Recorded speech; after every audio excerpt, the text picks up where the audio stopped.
മന്ദാരം ചാനലിലേക്ക് എല്ലാവർക്കും സ്വാഗതം. ഇന്ന് ഞാൻ ഉണ്ടാക്കിയിരിക്കുന്നത് കൂവ വിരകിയെടുത്തതാണ്. ഞങ്ങളുടെ നാട്ടിലേക്കൊക്കെ ഇതിന് കൂവ വിരകിയതെന്ന് പറയും. ഓരോരുത്തർ ഓരോ സ്ഥലത്തേക്ക് ഇതിന് കൂവ പായസം എന്നും പറയുന്നുണ്ട്. അതെങ്ങനെയാണ് ഉണ്ടാക്കിയിരിക്കുന്നത് നമുക്കൊന്ന് നോക്കിയിട്ട് വരിക. അതിനായിട്ട് നമുക്ക് കൂവയുടെ പൊടി വേണം. ഇത് ഞാൻ വീട്ടിലുണ്ടാക്കിയിട്ടുള്ള പൊടിയാണ്.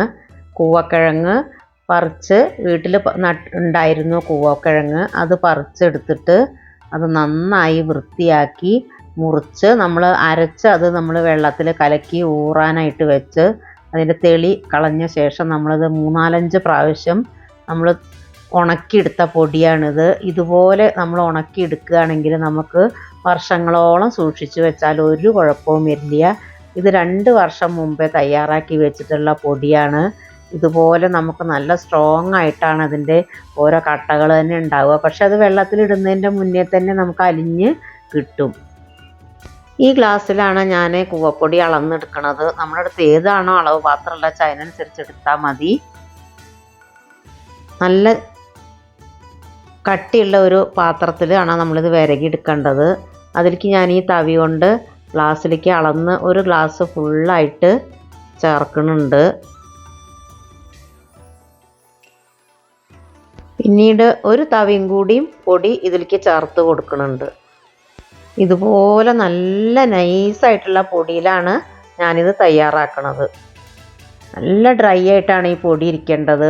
നല്ല ഉണക്കം വേണം ഇതിന്. നന്നായിട്ട് ഉണക്കിയാലാണ് ഇത് നമുക്ക് വർഷങ്ങളോളം സൂക്ഷിച്ച് വെക്കാൻ പറ്റുക. ഒരു ഗ്ലാസ് പൊടിയും അതിലേക്ക് ഞാൻ ഒരു തവിയും കൂടിയും ചേർത്തിട്ടാണ് എടുത്തത്. അതിന് വേണ്ടിയിട്ട് നന്നായിട്ട് മധുരം വേണം. 3 വലിയ ശർക്കര എടുത്തിട്ടുണ്ട്. പിന്നെ 1 കപ്പ് നാളികേരം ചിരണ്ടി എടുത്തതാണ്. പിന്നെ 1 ടീസ്പൂൺ ഏലക്കാപ്പൊടിയും എടുത്തിട്ടുണ്ട്. ഇത്രയും സാധനങ്ങൾ മതി നമുക്ക് നല്ല ടേസ്റ്റി ആയിട്ടുള്ള കൂവപ്പൊടി വിരകിയെടുക്കാൻ. വെള്ളം ഞാൻ ഒരു ജഗ് വെള്ളമാണ് ഇപ്പോൾ ഇതിലേക്ക് എടുത്തിരിക്കുന്നത്. 4-5 ഗ്ലാസ് വെള്ളം ഇതിലുണ്ട്. അതിന് വേണ്ടിയിട്ട് നമ്മൾ 1 ഗ്ലാസ് കൂവപ്പൊടി എടുത്തതിന് 4 ഗ്ലാസ്സാണ് വെള്ളത്തിൻ്റെ കണക്ക്. 2 ഗ്ലാസ് ഇതിലേക്ക് ഒഴിച്ചിട്ട് നമുക്കിത് നന്നായിട്ടൊന്ന് കലക്കിയെടുക്കാം. വെള്ളം ഒഴിക്കുന്നതിൻ്റെ മുന്നേ ഇത് കലങ്ങി നല്ല സ്മൂത്തായിട്ടുള്ള പാനീയമായിട്ട് കിട്ടും. നന്നായിട്ട് ഇത് വെള്ളത്തിൽ കലക്കിയെടുക്കണം. അതുപോലെ ഞാൻ പറഞ്ഞില്ലേ ചെറിയ ചെറിയ കല്ല് പോലത്തെ കട്ടകളായിരുന്നു ഇത്. അതൊക്കെ വെള്ളത്തിലിടുന്നതിൻ്റെ മുന്നേ നമുക്ക് അലിഞ്ഞ് കിട്ടും. യാതൊരു കുഴപ്പമില്ല. അങ്ങനെ വേണം നമ്മൾ ഈ പൊടി സൂക്ഷിച്ച് വെക്കാൻ. നന്നായിട്ട് ഇത് 2 ഗ്ലാസ് വെള്ളം ഒഴിച്ചതിലേക്ക് മിക്സ് ചെയ്യാം. നന്നായി കട്ടയൊക്കെ അലിഞ്ഞ ശേഷം വീണ്ടും ഞാൻ 1 ഗ്ലാസും കൂടി വെള്ളം ഒഴിച്ച് കൊടുത്തു. ഇപ്പോൾ മൊത്തം 3 ഗ്ലാസ് വെള്ളമാണ് നമ്മൾ ഈ പൊടിയിലേക്ക് ഒഴിച്ച് കൊടുത്തത്. പിന്നെ ആ എടുത്തു വെച്ചിട്ടുള്ള നാളികേരം ഇതിലേക്ക് ഡയറക്റ്റ് ചേർത്ത് കൊടുക്കാം.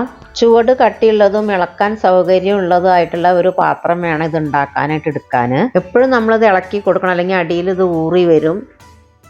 1/2 ടീസ്പൂൺ ഏലക്കാപ്പൊടി ചേർത്തു. എടുത്തു വെച്ചത് മൊത്തം വേണ്ട. നമ്മൾ എത്ര ക്വാണ്ടിറ്റിയിലാണോ നമ്മളിത് ഉണ്ടാക്കണം അതിനനുസരിച്ചിട്ട് ഏലക്കാപ്പൊടി ചേർത്ത് കൊടുക്കണം. 1/2 ടീസ്പൂണോളാണ് ഞാനിതിലേക്ക് ചേർത്ത് കൊടുത്തത്.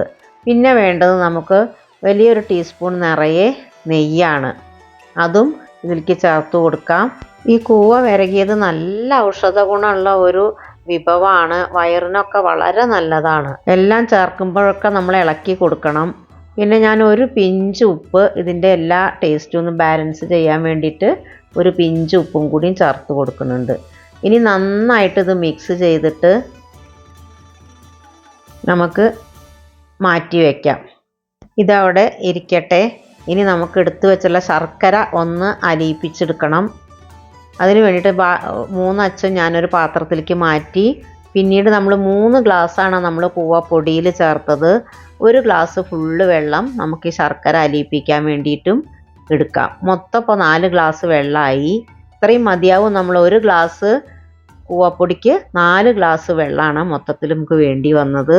പിന്നെ ഞാൻ 1 തവിയും കൂടിയും ചേർത്തതിന് 1/2 ഗ്ലാസ് വെള്ളം കൂടിയും പിന്നീട് ചേർക്കുന്നുണ്ട്. നമ്മൾ കൂവപ്പൊടി എടുക്കുന്നതിൻ്റെ അളവിനനുസരിച്ചിട്ട് വേണം വെള്ളം. അപ്പോൾ നമുക്ക് ഈ ശർക്കര അലിയിപ്പിച്ച് ഞാൻ എടുത്തിട്ടുണ്ട്.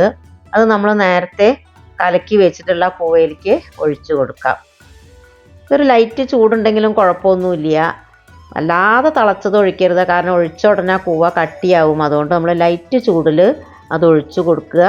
ഇനി നമുക്കിത് ഗ്യാസിലേക്ക് ഇതെല്ലാം നമ്മൾ ഇളക്കി യോജിപ്പിച്ചിട്ട് ശേഷമാണ് ഗ്യാസിലേക്ക് വെച്ച് കൊടുക്കേണ്ടത്. ഗ്യാസിൽ വെച്ച് കഴിഞ്ഞാൽ നമ്മളിത് തുടരെ ഇളക്കിക്കൊണ്ടിരിക്കണം. ഇനി നമുക്ക് ഗ്യാസ് ഇപ്പോൾ ഞാൻ ഇളക്കി എല്ലാം റെഡിയാക്കിയിട്ടുണ്ട്. ഇനി ഗ്യാസ് കത്തിച്ച് കൊടുക്കുക. എന്നിട്ട് തുടർച്ചയായിട്ട് നമ്മൾ ഇതുപോലെ കൈയെടുക്കാതെ ഇളക്കി കൊടുക്കണം. ഒരു മീഡിയം ഫ്ലെയിമിൽ ഇരുന്നോട്ടെ, ഫുൾ ഫ്ലെയിമിൽ ഒട്ടും വെക്കരുത്. കാരണം ഈ കൂവപ്പൊടിക്ക് നല്ല വേവുണ്ട്. നമ്മൾ 4 ഗ്ലാസ് വെള്ളം ഒഴിച്ചാലും അത് പെട്ടെന്ന് ചൂടായി കഴിഞ്ഞാൽ കട്ടിയായിട്ട് വരും. ഇനി ഇതുപോലെ നമുക്കിത് തുടർച്ചയായിട്ട് ഇളക്കിക്കൊണ്ടേയിരിക്കണം. ഒരു 5 മിനിറ്റ് മുതൽ ഒരു 10 മിനിറ്റിൻ്റെ ഉള്ളിൽ വരേക്ക് നമ്മളിത് ഇളക്കേണ്ട ആവശ്യം വരുന്നുണ്ട്. കാരണം ഞാൻ പറഞ്ഞില്ല, ഇത് നല്ല പഴക്കം ചെന്ന പൊടിയാണ്, 2 വർഷത്തോളമായിട്ട് എടുത്തു വെച്ച പൊടിയാണ്. അതുകൊണ്ട് നന്നായിട്ട് പെരുക്കം കിട്ടും. ഇതിന് പെരുക്കം എന്ന് പറഞ്ഞാൽ നമ്മൾ കൂടുതൽ ആയിട്ട് കിട്ടും. അപ്പോഴേ നമ്മൾ ഉണ്ടാക്കിയെടുക്കണ പൊടിക്ക് ഇത്രയധികം പെരുക്കം കിട്ടില്ല. ഇത് നല്ലതായിട്ട് നമുക്ക് കൂടുതലായിട്ട് കിട്ടും. അപ്പോൾ അത് ഇളക്കി കൊടുക്കുമ്പോൾ ഏകദേശം ഇത് കണ്ടില്ലേ കുറുകി വരുന്നത്. ഇങ്ങനെ കുറുകി വരുമ്പോൾ നമുക്ക് ഈ ഒഴിച്ച് കൊടുത്തിട്ടുള്ള കൂവ കട്ടിയായിട്ട് വരും. ആ സമയത്ത് നമ്മൾ ലോ ഫ്ലെയിമിലേക്ക് മാറ്റണം ഗ്യാസ്. എന്നിട്ട് വേണം ഇനി ഇത് വേവിച്ചെടുക്കാൻ. ഇതിൻ്റെ കളറ് ചേഞ്ചായിട്ട് വരും. ഒരു കാപ്പിപ്പൊടിയുടെ ബ്രൗൺ കളറും ആയിട്ടാണ് നമുക്കിത് വിരകി കഴിഞ്ഞാൽ കിട്ടുക. നല്ല വൈറ്റ് കളറുള്ള പൊടിയായിരുന്നു. പിന്നെ ഈ ശർക്കരയുടെ കളറും അതുപോലെ തന്നെ ഇത് വെന്ത് കഴിഞ്ഞാൽ ഇതിൻ്റെ കളറ് ചേഞ്ചായിട്ട് വരും. നല്ല ബ്രൗൺ കളറായി കഴിഞ്ഞാലാണ് നമുക്കിത് വെന്ത് കിട്ടുന്നത്. ഇപ്പോൾ ഇത് ആയി വരുന്നുണ്ട്. ഇങ്ങനെ ലോ ഫ്ലെയിമിൽ വെച്ചിട്ട് നമ്മൾ നന്നായിട്ട് ഇളക്കി കൊടുക്കണം. നമ്മൾ ആ നെയ്യ് ഒഴിച്ചതുകൊണ്ട് അടിയിലൊന്നും പിടിക്കില്ല. അപ്പം ഞാനൊരു 1/2 ഗ്ലാസ് വെള്ളം കൂടി ഒഴിച്ച് കൊടുത്ത്, ഞാൻ പറഞ്ഞില്ലേ ഒരു തവിയും കൂടി നമ്മൾ കൂടുതൽ ഇട്ട് കൊടുത്തിരുന്നു. അതിന് വേണ്ടിയിട്ട് നമ്മളൊരു 1/2 ഗ്ലാസ് വെള്ളം കൂടി ഒഴിച്ച് കൊടുക്കുന്നുണ്ട്.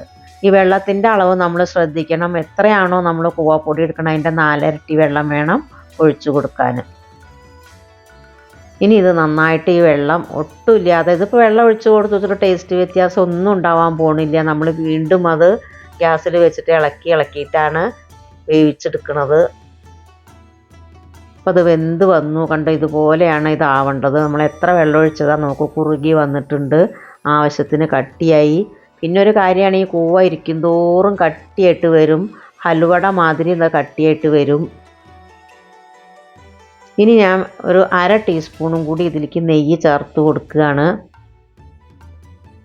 ഇത് ഇളക്കി വാങ്ങി വെക്കുന്നതിൻ്റെ മുന്നേ 2 മിനിറ്റ് മുമ്പായിട്ട് 1/2 ടീസ്പൂണും കൂടി നെയ്യ് ഒഴിച്ച് കൊടുത്ത് നന്നായിട്ടൊന്നും കൂടി ഇളക്കി യോജിപ്പിച്ചാൽ ഗ്യാസ് ഓഫ് ചെയ്യാം. ഗ്യാസ് ഓഫ് ചെയ്ത ശേഷം ഞാനിത് മാറ്റി വെച്ചു. ഗ്യാസിൽ നിന്ന് മാറ്റി വെച്ചതാണ്. കണ്ടോ ഇതിൻ്റെ കളർ, അത് നമ്മൾ ലൈറ്റിൻ്റെ കുറച്ച് വ്യത്യാസത്തിലാണ് ഇതിൻ്റെ മുന്നേത്തെ കണ്ടത്. ഒരു ലൈറ്റ് കളർ നല്ല, ഇപ്പം യഥാർത്ഥ കളർ ഇതിനിതാണ്. നല്ല ലൈറ്റിൽ വെച്ചിട്ട് നോക്കുകയാണെങ്കിൽ നമുക്ക് അതുപോലെ കിട്ടും. ഇനി നമുക്കിതൊരു വേറെ ബൗളിലേക്ക് മാറ്റാം. ചൂടോടെ മാറ്റുകയാണെങ്കിൽ നമുക്കിത് കട്ടി കുറഞ്ഞ് കിട്ടും. കുറച്ച് നേരം ഇരിക്കും തോറും ഇത് കട്ടിയാവും. വളരെ ടേസ്റ്റി ആയിട്ടുള്ള ഒരു റെസിപ്പിയാണിത്. എല്ലാവരും ഇതൊന്ന് ഉണ്ടാക്കി നോക്കൂ. കയ്യിലുണ്ടെങ്കിൽ കൂവപ്പൊടി ഉള്ളവരൊക്കെ ഒന്ന് ഇതുപോലെ ചെയ്ത് നോക്കണം. എൻ്റെ ഈ വീഡിയോ നിങ്ങൾക്കൊക്കെ ഇഷ്ടപ്പെട്ടു എന്ന് വിചാരിക്കുന്നു. ഇഷ്ടപ്പെട്ടാൽ ലൈക്ക് ചെയ്യണം, ഷെയർ ചെയ്യണം, സബ്സ്ക്രൈബും കൂടി ചെയ്തേക്കണം. ഉണ്ട് ഇതുപോലെ കിട്ടും നമുക്കിത്. ഇത് വെള്ളത്തിൻ്റെ, നമുക്ക് കഴിക്കും തോറും ഇത് വായിലിട്ടാൽ പലിഞ്ഞ് വെള്ളമാവും. അതുകൊണ്ട് ഇത് കുറച്ച് അധികം കഴിച്ചാലൊന്നും വയറിനൊന്നും ഒരു കുഴപ്പവും വരില്ല.